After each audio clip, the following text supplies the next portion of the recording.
एक दिन की बात है।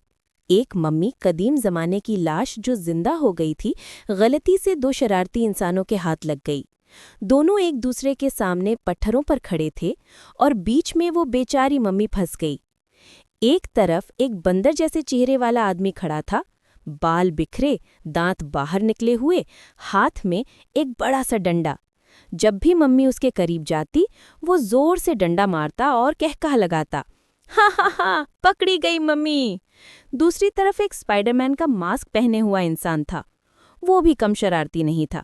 जैसे ही मम्मी उसके करीब जाती, वो अपनी टांग से एक जोरदार लात मारता और कहता, ये लो सुपर केक।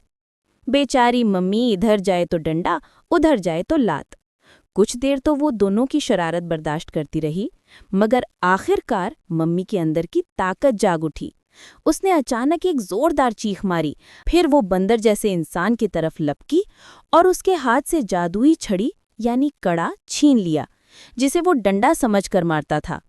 बस फिर क्या था, मम्मी ने वही छड़ी घुमाई और बंदर जैसे इंसान पर जादू का तूफान बरसा दिया। अब देखो कौन हंसता है।